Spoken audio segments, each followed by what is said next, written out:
Why Honda's twin-pipe exhaust disappeared. For about 15 years, Honda ran two mufflers on its motocross bikes, while every other brand on the track ran one, and then it quietly disappeared and never went back. The strange part is that the thing that finally removed the twin pipe was the exact same thing that created it. It started on the 2006 CRF 250R, the first production dirt bike to run a split exhaust, a single header feeding a Y-junction that dumped into two short mufflers, one tucked on each side of the rear fender. The setup most people picture when they say Honda twin pipe is the 2013 CRF 450R, but the concept was already 7 years old by the time the 450 got it. Either way, Honda built the whole thing around one goal: centralizing mass. Here's the mechanical reason it mattered. A four-stroke muffler is heavy, and on a normal bike it hangs out on the right side, well behind the shock and off to one edge of the frame. Weight sitting that far from the center of the bike raises what engineers call the polar moment of inertia. In plain terms, mass out at the edges makes the bike resist changing direction. It leans slower, flicks side to side slower over doubles, and pivots slower in the air. Honda's fix was to take that one long, heavy can, split it into two shorter cans, mount them higher and further forward, and balance one on each side. Pull that mass in toward the roll axis and the polar moment drops. The bike leans quicker, flicks easier, and feels lighter in the air, even though the scale barely moves. The left-right symmetry also kills the slightly lopsided feel a single can gives you by loading one side of the chassis. This isn't marketing hand-waving. When Honda first ran this on the 2006 250R, the two shorter mufflers were smaller and lighter than the old single silencer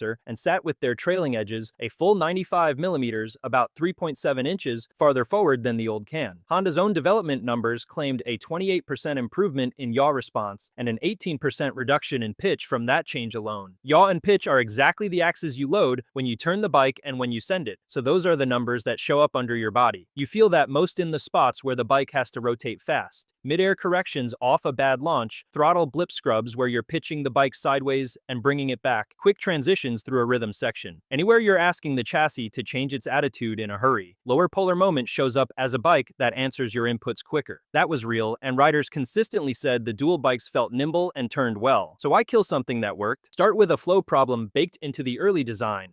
A 1-into-2 system splits a single stream of exhaust gas into two paths, and gas always takes the path of least resistance. Left alone, one muffler does most of the work while the other loafs, and you get uneven flow, uneven backpressure, and uneven scavenging out of the cylinder. Honda had to force the two sides to balance, which is why if you look closely at those old cans, the two outlet openings are not the same size. One tip is choked down slightly to raise its resistance and push gas back toward the lazy side. It works, but you're engineering around a compromise you created the moment you split the flow. Honda's answer on the 2018 CRF 250R was to stop splitting the flow at all. That bike arrived with a radical new engine, the first twin-cam, high-revving 250R motor Honda had built, and it got what they called true twin pipes. Two separate exhaust ports machined out of the cylinder head, two independent head pipes, and two mufflers with no Y-junction anywhere in the system. The tuners who built systems for it traced the twin header, thinking back to Honda's Moto3 Grand Prix program, where getting exhaust pulses right on a small screaming single is worth real horsepower.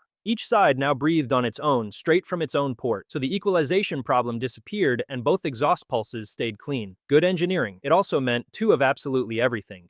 And that points straight at the reason the whole concept died.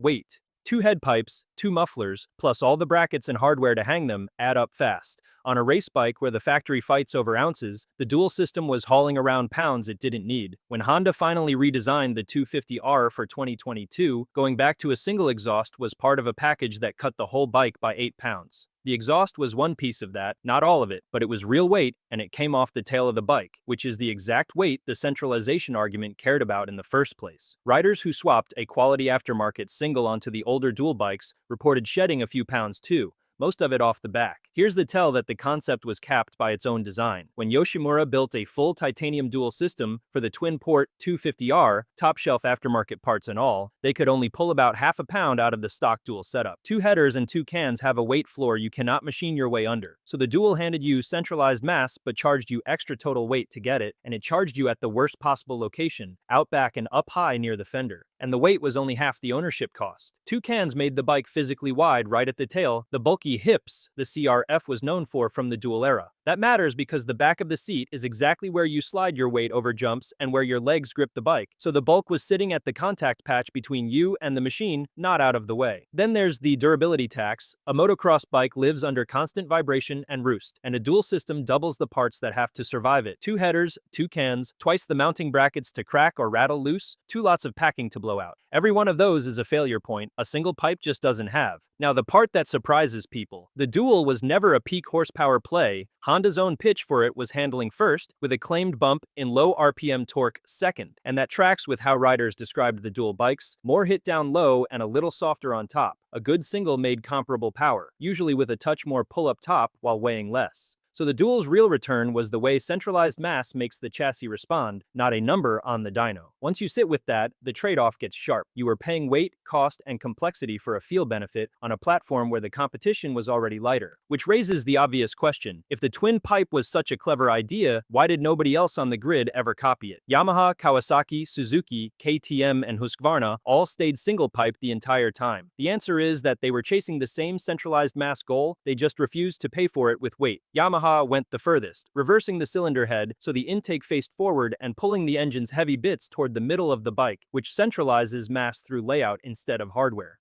Honda was solving a mass problem by bolting on extra cans while the field was solving it by moving the mass that was already there. That gap is what put the pressure on Honda to find a lighter answer. So they started chipping at the packaging that forced the dual in the first place. On the 2017 CRF 450R, they moved the throttle body up high on the engine, which opened room to route the midpipe so it split before the shock instead of after it. That pulled the exhaust mass a little more central and a little lower. It was a preview of where the whole design was heading. The knockout came with the 2021 CRF 450R. Honda built a slimmer, redesigned frame, and the key change was routing a single exhaust pipe straight through the center of the frame upright behind the cylinder. Because the pipe now ran through the middle of the chassis instead of hanging off one side, a single can could sit tight and centered and hit the same mass centralization target the duals were built to chase. They also swapped the exhaust port from round to oval to keep flow area up inside that tighter space, so the single pipe wasn't giving anything back on breathing. That's the whole trick, and it's the payoff to the puzzle from the top of the video. The single pipe didn't beat the dual by chasing a different goal. It beat the dual by hitting the dual's own goal, mass centralization, and doing it lighter. Once one pipe could live in the center of the bike, the dual system lost its only real advantage while keeping every one of its downsides. The single was lighter, cheaper, simpler, and it delivered the same centralized feel.